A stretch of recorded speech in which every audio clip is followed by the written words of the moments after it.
છોટાઉદેપુરમાં વધુ એક વખત અંધશ્રદ્ધાની ઘટના સામે આવી છે। મૃતકની આત્મા લેવા પરિવાર સાથે હોસ્પિટલ પહોંચ્યો ભૂવો। કેસર હોસ્પિટલની બહાર આત્મા લેવા માટે ભૂવો પહોંચ્યો। હોસ્પિટલની બહાર ધૂળતો ભૂવો જોવા મળ્યો। થોડા દિવસ પહેલા પણ સિવિલ હોસ્પિટલમાં આવી ઘટના પ્રકાશમાં આવી ચૂકી છે। ત્યારે વધુ એક ઘટના છોટાઉદેપુરમાં આવી સામે આવી છે કે જ્યાં હોસ્પિટલમાં મૃતકની આત્મા લેવા માટે આ ભૂવો પહોંચ્યો હતો અને વિધિ કરવા લાગ્યો હતો। હોસ્પિટલની બહાર મૃતકની આત્મા લેવા ભૂવો પહોંચતા અનેક સવાલ ઉઠી રહ્યા છે કે આજના સમયમાં પણ આવી અંધશ્રદ્ધા સામે આવી રહી છે। આવા કિસ્સાઓ પણ બની રહ્યા છે। અગાઉ પણ એક વખત આવો જ કિસ્સો સામે આવ્યો હતો। કેસર હોસ્પિટલમાં બોકડિયા ગામના એક દર્દીનું સારવાર દરમિયાન મોત નીપજ્યું હતું।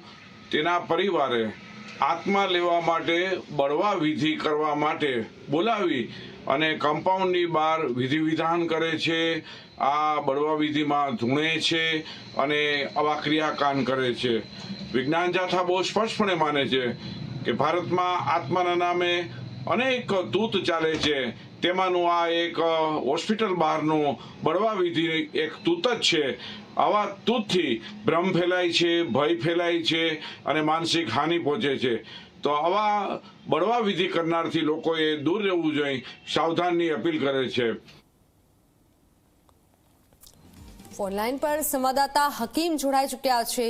હકીમ, આ રીતે અગાઉ પણ એક આવો કિસ્સો સામે આવ્યો હતો, ફરીવાર આવો કિસ્સો સામે આવ્યો છે। આ ભૂવો જે આત્મા લેવા પહોંચ્યો છે, શું વધુ જાણકારી? જી મિત્તલ, મેં આપણે જણાવી દઉં કે છોટાઉદેપુર જિલ્લો એ આદિવાસી જિલ્લો છે। અહીંયા મોટા ભાગે જે આદિવાસીઓ છે તે અંધશ્રદ્ધા ઉપર વિશ્વાસ રાખતા હોય છે।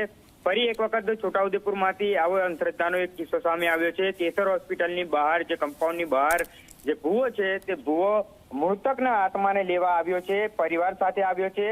પરિવાર 3 દિવસ અગાઉ જે મૃત પામ્યો હતો દર્દી અને તેના આત્મા લેવા માટે પરિવાર એક ભૂવાને લઈને આવ્યા અને ભૂવા દ્વારા જે કેસર હોસ્પિટલના બહાર આવેલા જે કમ્પાઉન્ડ છે ત્યાં પૂજા વિધિ કરી અને પૂજા વિધિ કર્યા બાદ તેઓ દાવો કરી રહ્યો છે કે આ જે આત્મા છે તે આત્મા લઈને તેઓ પરત ઘરે પહોંચ્યા છે।